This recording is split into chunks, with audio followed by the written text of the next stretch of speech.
Bonjour, j'espère que vous allez bien. Aujourd'hui, je vais vous conter une nouvelle aventure de Sakavi, le cartable voyageur et ami de Selma. Installez-vous confortablement et c'est parti! Les aventures de Sakavi. Je ne vous ai jamais parlé de l'école de Selma. Eh bien, écoutez ce qui suit. L'école de Selma est nichée au cœur d'un petit village entre les champs de maïs et la montagne. L'école, pour Selma, c'est sa troisième vie. Pas celle chez maman, pas celle chez papa, mais une vie à elle, pour elle. Une vie où elle seule décide de ce qu'elle pense. Mais toujours avec Sakavi, fidèle compagnon et confident. Dans cette petite école, il n'y a que 2 classes, une trentaine d'élèves tout au plus. Selma et Brindille sont les 2 seuls CM1 de leur classe de 12 élèves. C'est amusant de les voir jouer ensemble. La grande et athlétique Selma, souvent en robe ou vêtue de vert, et Brindille, toute fine, toujours en pantalon et t-shirt noir, qui saute, qui grimpe, qui cabriole dans la cour. Elle est légère, si légère qu'elle pourrait marcher sur les nuages. Dans la cour, elle se faufile entre les jambes des plus grands, grimpe plus haut que les autres sur les arbres, se glisse là où les autres ne passent pas. Et se fait souvent gronder, car tout ça à l'école, c'est interdit. Trop dangereux. Sur les marches de l'école, un peu en entrée, Sakavi attend sagement l'heure de la sonnerie. Les yeux peints sur son rabat semblent sourire, heureux du spectacle. Il voit bien que Brindille, comme Selma, ne supporte pas l'injustice. Elle la sent tout de suite, dans l'air, dans le ton des adultes, dans les règles bancales et les silences gênés. Et quand elle la repère, elle parle. Trop souvent, selon certains. Juste assez, selon elle. Selon Selma. Selon Sakavi aussi. Elle pose souvent les questions qu'il ne faut pas. Celles qui coincent. Celles qui révèlent les contradictions des grands. Elle a cette manière directe de dire « Pourquoi tu dis de pas faire ci ou pas faire ça? Tu le fais bien, toi. » Alors forcément, elle dérange, elle exaspère, surtout les adultes. Mais elle s'en fiche. Elle ne va pas se faire encore plus petite pour leur plaire. Elle n'a pas été taillée pour ça. Parmi leurs camarades, il y a Claire, bien sûr. Vous la connaissez. Mais si, souvenez-vous, la crevette, celle qui décode les messages de la mamie de Selma. Et puis, il y a Aimable. Aimable est redoublant, en CM2. Il a presque 12 ans. Grand, costaud, un peu ours. Il ne connaît pas la loi du plus fort, non. Aimable ne connaît que sa loi. Est-ce cela être méchant? Non, bien sûr. Mais ce n'est pas non plus être gentil, hein. Les enfants savent bien qu'il ne faut jamais se retrouver seul face à lui, surtout dans les coins oubliés de la cour. Une gentille dame s'occupe de lui en classe, une adulte pour lui tout seul, le matin ou l'après-midi. C'est son AVS. Mais même quand elle est là, il fait ce qu'il veut en récréation. Ne demandez pas où sont les maîtresses à ce moment-là, vous risqueriez d'être offusqué. Sachez seulement que quelquefois, les adultes sont si fatigués qu'on ne les voit plus. Ils se cachent un peu, juste un peu, pour souffler, pour entendre autre chose que des cris d'enfants, comme on tire un rideau pour oublier la pluie. D'ailleurs, tout le monde le dit.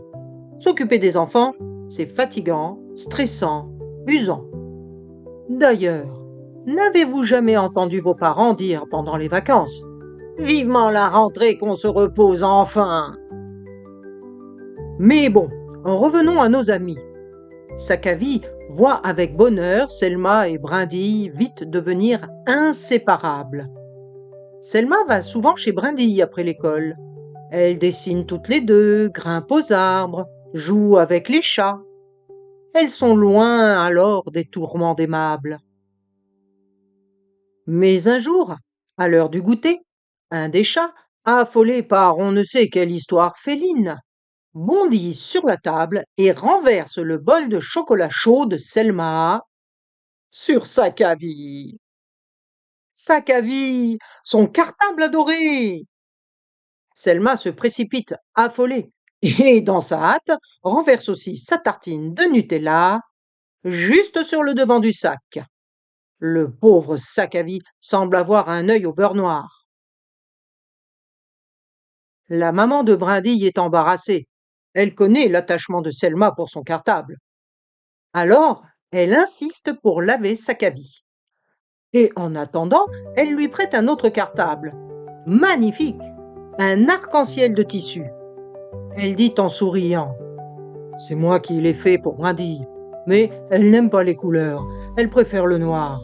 Donc, je te prête celui-ci en attendant, avec grand plaisir. Selma accepte donc cet échange temporaire, et malgré son admiration pour le beau cartable, elle a le cœur un peu triste. Elle dit au revoir à Sakavi gentiment, avec tendresse. Ne t'inquiète pas, Brindille et sa maman sont super gentilles. Tu es en de bonnes mains. On se revoit très bientôt, mon cartable. Sakavi, lui, se sent abandonné. Et comme il déteste les bains, il regarde la couturière et sa fille d'un œil noir. Il est obligé d'attendre la rentrée pour retrouver Selma. Mais, heureusement, il ne s'ennuie pas. Comme la maman de Brindille donne des cours de couture le soir, Sakavi est souvent réquisitionné pour transporter des tissus, des bobines, des aiguilles, des morceaux d'étoffe brillantes. Il est toujours plein à ras-bord. Et ça lui plaît bien. C'est moins dur, plus moelleux que les livres et les cahiers. Un peu comme les vacances à la plage avec Selma. Et aussi, parfois, il sert à échanger les livres de bibliothèque. Et là, il bombe un peu son ventre. Il est si fier de montrer sa résistance au poids du savoir. Il a hâte de raconter tout ça à Selma. Quand les vacances se terminent, enfin, il la retrouve avec joie. Il a même gardé dans sa poche secrète des morceaux de tissu brillants. Selma les découvre avec bonheur. Elle les garde précieusement pour habiller ses peluches. Ah, Selma et ses peluches! Elles sont si nombreuses, ces peluches. Elle est même obligée de découper les morceaux de tissu pour les partager équitablement entre toutes. Elles sont si nombreuses, ces peluches, que le soir, dans son grand lit double, elle peine parfois à se faire une place.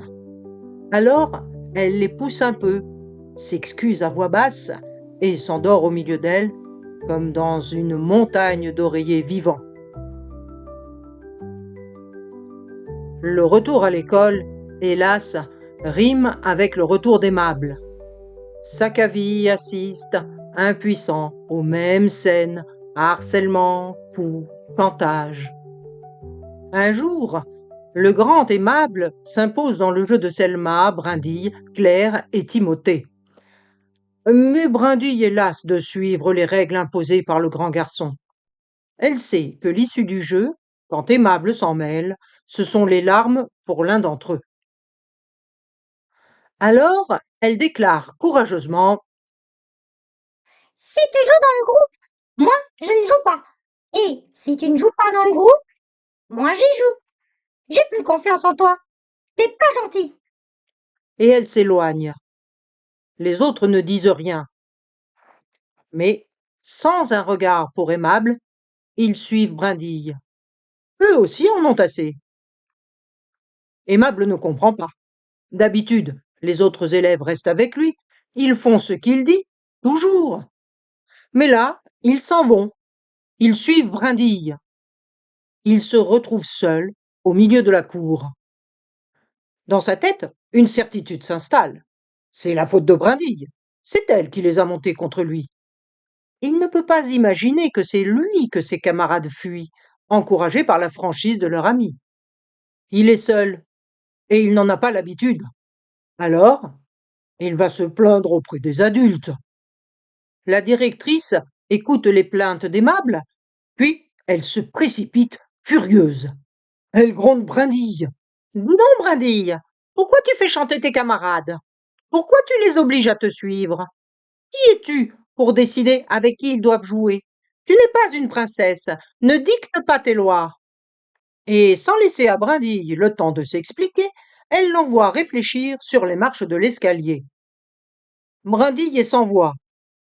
Elle ouvre de grands yeux ronds. Selma, Claire, Timothée, Sakavi et les autres sont surpris. Qu'est-ce que Brindille a fait de mal? Ben, elle a fait de mal à personne. C'est ça. Et quand tout le monde obéit à Aimable, personne ne dit rien là. Aimable est satisfait. Ses camarades vont revenir vers lui. Et en passant devant Brindille, assise en haut des marches, il lui tire la langue. Le pauvre Sakavi voit tout ça. Il ne peut rien faire. Mais tout à coup, une lueur semble faire briller le coin de l'œil imprimé sur son rabat. Il se tortille, se gonfle et laisse dépasser un petit morceau de tissu brillant. Brindille s'approche discrètement. Elle saisit doucement ce joli morceau de satin et l'attache autour de son cou. Dans la cour, Aimable ne comprend pas. Les autres ne sont pas venus le rejoindre comme il le pensait. Alors, il regarde Brindille avec aigreur. Mais voyant le foulard de Brindille, la jalousie l'envahit. Il se précipite. S'il y a de jolis tissus dans ce cartable, il en veut lui aussi. Il fouille le cartable sans ménagement. Sakavi n'aime pas ça du tout. Alors une idée lui vient. Le visage imprimé sur le rabat semble sourire plus que de coutume. Il se gonfle, se tend, et la main d'Aimable ressort précipitamment du sac. Aïe, aïe, aïe, maîtresse, ça fait mal. Une paire de ciseaux de couture oubliés, toujours bien affûtés, se trouvait là dans la poche secrète. Et, en fouillant frénétiquement, avide de tissu brillant, Aimable s'est entaillé le doigt. Les enfants ne peuvent s'empêcher de rire, soulagés. Après tout, il y a une justice, même si ce n'est pas celle qu'ils attendaient. C'est bien fait. Sakavi a vengé Brindille, déclare Claire en caressant le cartable.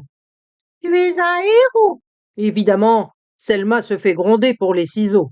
On n'emmène pas ce genre d'objet dangereux à l'école.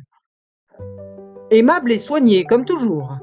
L'entaille était petite, mais on lui a fait un beau pansement. Et les adultes, encore une fois, excusent tout. Cependant, les enfants de l'école, eux, ne s'y sont jamais trompés. Ils savent, ils ont toujours su, les vrais problèmes d'Aimable. Ça ne vient pas seulement de son trouble ou de sa violence intérieure. Mais aussi de cette impunité que les grands lui accordent. Aimable ne veut pas changer. Il a tout ce qu'il veut. Et personne ne l'oblige à changer. Perchée sur les marches d'escalier, assise près de Sakavi, Brindille murmure. Les adultes disent qu'il faut être bienveillant. C'est vrai, on ne revient pas là-dessus. Mais la bienveillance, ce n'est pas laisser faire, ce n'est pas se taire pour ne pas avoir à intervenir. La bienveillance, ce n'est pas protéger les violents sous prétexte qu'ils souffrent, tout en laissant les autres se débrouiller avec leurs blessures. La bienveillance, ce n'est pas protéger celui qui fait mal sous prétexte qu'il va mal. Bien sûr, ça, ce n'est pas de la bienveillance, c'est de la paresse ou de la peur. La vraie bienveillance, c'est aussi avoir le courage de dire non, d'écouter les silencieux. La vraie bienveillance, c'est le courage d'entendre ce qui dérange. C'est le courage de voir ce qu'on n'a pas voulu voir et aussi de protéger ceux qui subissent en silence. Il y a une morale à cette histoire pour les parents. Parce que il y a des adultes qui croient être bienveillants, alors qu'ils ne font qu'éviter les vagues. Et cela, il faut s'en méfier, car ce sont eux qui créent les méchants.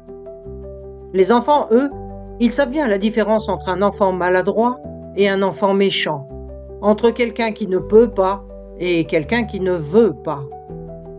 Sakavi aussi l'a compris, et il a défendu Brindille. Cette histoire est maintenant terminée. J'espère que vous l'avez appréciée. Et si elle vous a fait réfléchir, c'est encore mieux.